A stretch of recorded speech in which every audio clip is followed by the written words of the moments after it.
السلام علیکم ورحمۃ اللہ وبرکاتہ۔ کیسی ہیں آپ سب لوگ؟ امید ہے کہ آپ سب لوگ خیر خیریت سے ہوں گے انشاءاللہ۔ چلیں جی، ہم اپنا نیا ٹاپک اسٹارٹ کریں گے، بلکہ نیا نہیں، اسی ٹاپک کو آگے بڑھائیں گے۔ ہم پڑھ رہے تھے مخارج الحروف، تو ہم اسی کو دیکھتے ہیں اب مزید اس کے آگے کی چیزیں تو انشاءاللہ ہم وہ دیکھیں گے آج۔ مخارج الرئیسہ للحروف، یعنی کہ جو اہم پوائنٹ ہے، اہم مقامات ہیں، جو نکلنے کی جگہیں ہیں جہاں سے حروف ادا ہوتے ہیں، وہ اہم پوائنٹ کون سے ہیں، تو آج ہم انشاءاللہ اس کو دیکھیں گے۔ تو اسٹارٹ کریں گے دعا کے ساتھ۔ اعوذ باللہ من الشیطان الرجیم، بسم اللہ الرحمن الرحیم۔ رب اشرح لی صدری ویسر لی امری واحلل عقدۃ من لسانی یفقہوا قولی رب زدنی علما اللہم فقہنا فی الدین آمین۔ چلیں جی، بسم اللہ الرحمن الرحیم۔ مخارج الرئیسہ للحروف، علماء کرام نے کل 4 اہم مقامات کی نشاندہی کی ہے جہاں سے حروف ادا ہوتے ہیں۔ اچھا جی، اب یہاں پر جو ہم لے رہے ہیں وہ 4 جگہوں کی لے رہے ہیں، لیکن بعض علماء کرام، یعنی جو بہت سارے علماء کرام ہیں، وہ ان جگہوں کی جو نشاندہی کرتے ہیں وہ 5 اہم مقامات کی کرتے ہیں۔ تو یہاں پر یہ بات سمجھنے کی ہے کہ جو لوگ 5 کہہ رہے ہیں وہ بھی بالکل ٹھیک ہے، اور جو 4 کہہ رہے ہیں وہ بھی ٹھیک ہے۔ اب آپ سوچیں گے کہ دونوں کیسے ٹھیک ہیں، تو وہ بھی انشاءاللہ میں آپ کو آگے ڈیفائن کروں گی کہ وہ دونوں کیسے ٹھیک ہیں۔ تو ہم سب سے پہلے دیکھتے ہیں اسی والے کو کہ ہم یہ جو 4 اہم مقامات ہیں وہ کون کون سے ہیں۔ تو 4 اہم مقامات جو ہیں وہ سب سے پہلے ہے الجوف، پھر دوسرا ہے الحلق، حلق یا گلا، ٹھیک ہے۔ اس کے بعد دیکھتے ہیں ہم کہ ہے تیسرا الفم، اور پھر چوتھا ہے الخیشوم۔ یہ 4 اہم مقامات ہیں۔ اب جو لوگ 5 کہتے ہیں ہم اس کو بھی سمجھ لیں گے کہ وہ 5 کیسے ہیں، تو ابھی ہم آگے اس کو دیکھیں گے انشاءاللہ۔ تو سب سے پہلے ہم اسی کو دیکھ لیتے کہ ہے سب سے پہلا جو اہم مقام ہے، نکلنے کی جو جگہ ہے، حروف کے نکلنے کی جگہ، وہ کیا ہے؟ وہ ہے الجوف۔ الجوف کیا ہے؟ اس میں ایک مخرج ہے جس سے 3 حروف مد ادا ہوتے ہیں۔ ہم نے الجوف کو دیکھا تھا کہ الجوف کیا ہوتا ہے؟ منہ اور حلق کا خالی حصہ، ٹھیک ہے۔ منہ اور حلق کا خالی حصہ جو ہے وہ الجوف کہلاتا ہے، اور اس سے 3 حروف مد ہم نے پہلے بھی اپنی ویڈیو میں آپ نے دیکھے ہوں گے انشاءاللہ۔ میں نے آپ کو سمجھائے تھے کہ وہ کیا ہے، وہ جگہ، وہ ہے لفظ جو کہ اس کا کوئی مخرج، کوئی مقام نہیں ہوتا، بلکہ وہ ایسے ہی ایک آواز جو ہے وہ ایک خالی جگہ سے نکلتی ہے۔ جیسے میں نے آپ کو بتایا تھا کہ جیسے با ہے، تو وہ جو با کا مخرج ہے وہ تو با کا ہونٹ ہے، لیکن جو آگے نکل رہا ہے جیسے آ کر کے جو ہے با، وہ جو لفظ ہے وہ ہوتا ہے الجوف سے، یعنی کہ وہ جو اس کو ہم نے بڑھایا ہے وہ، لیکن اس کا کوئی مخرج نہیں ہوتا، جیسے ہم نے بچے کی آواز کا کہا تھا کہ اسی طریقے سے وہ ادا ہوتا ہے۔ تو الجوف سب سے پہلا مخرج کیا ہے؟ الجوف۔ اور الجوف سے کیا حروف، کون سے حروف ادا ہوتے ہیں؟ وہ حروف مد ادا ہوتے ہیں۔ تو یہ تو بہت ایزی تھا۔ اب ہم دوسرا دیکھ لیتے ہیں الحلق، حلق یا گلا، ٹھیک ہے۔ اس کے 3 مخارج ہیں، حلق کا نچلا حصہ، درمیانی حصہ اور ابتدائی حصہ، جس سے 6 حروف نکلتے ہیں، اور جو کہ ہیں حروف حلقی۔ وہ بھی ہم دیکھیں گے حروف حلقی کون کون سے ہیں انشاءاللہ۔ ہم جب اس کو بالکل کھول کر بیان کریں گے اور کھول کر سمجھیں گے تو انشاءاللہ وہ آپ کو اچھی طرح سمجھ میں آ جائیں گے۔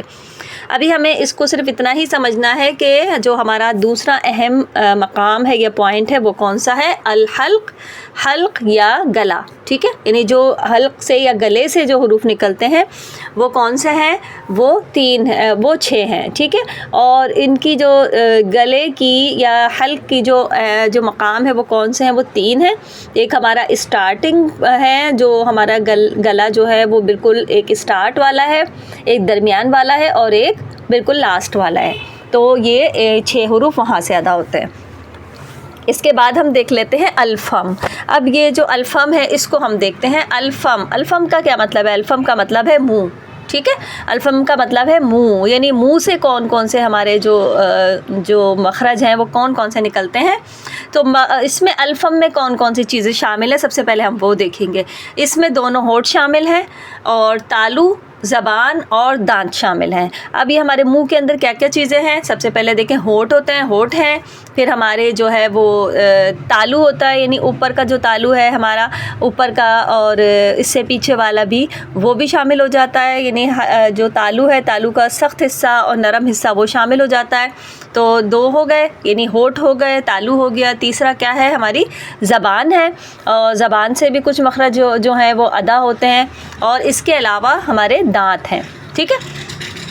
تو منہ کے ان مختلف حصوں سے 22 حروف ادا ہوتے ہیں، 22 حروف ادا ہوتے ہیں، وہ بھی انشاءاللہ کون کون سے ہیں وہ ہم 1 بائی 1 دیکھیں گے انشاءاللہ۔ ابھی ہم اس کو اتنا ہی سمجھتے ہیں کہ الفم جو ہمارا تیسرا اہم پوائنٹ ہے یا مقام ہے وہ کیا ہے، الفم ہے، اور الفم میں کیا کیا چیزیں شامل ہیں، وہ ہے ہونٹ، تالو، زبان اور دانت۔